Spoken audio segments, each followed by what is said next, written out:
Programang ito ay rated SPG, striktong patnubay at gabay ng magulang ang kailangan. Kakaiba nga ang twist sa pagkatao ni Divina dahil isa pala itong Montenegro. Ayon kay Divina ay wala siyang pamilya at galing siya sa hirap at nagsumikap hanggang sa yumaman. Pero itong si Divina ay anak pala ni Don Julio. Nakabuntis si Don Julio noon pero noong napag-alaman niyang babae ang kanyang magiging anak ay itinakwil niya ito. Ayaw kasi ni Don Julio ng babaeng anak dahil mahina daw ito lalo na sa uri ng kanilang negosyo. Ganun pa man ay namimiss pa rin ni Don Julio ang kanyang anak kaya noong makita niya si Olga ay hindi siya nagdalawang isip na ampunin ito. Nakita niya kasi kay Olga ang itinakwil niyang anak na si Divina.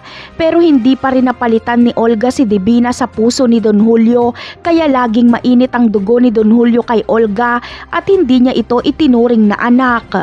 Ito siguro ang dahilan kaya noong makita ni Divina si Tanggol ay agad na gumaan ang loob niya dito dahil magkadugo sila. Pareho sila ng kapalaran na hindi alam kung sino ang tunay nilang ama. Hindi kasi ikwinento ng nanay ni Divina kung sino ang nakabuntis sa kanya bago ito mamatay.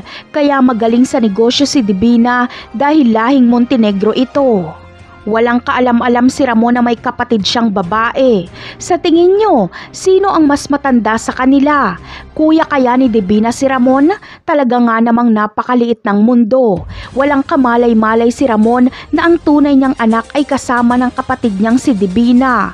At wala ring kamalay-malay si Divina na pamangkin niya si Tanggol. Pinagtagpo sila ng tadhana. Napakarami pa nating dapat abangan sa mga susunod na episode. Paalam!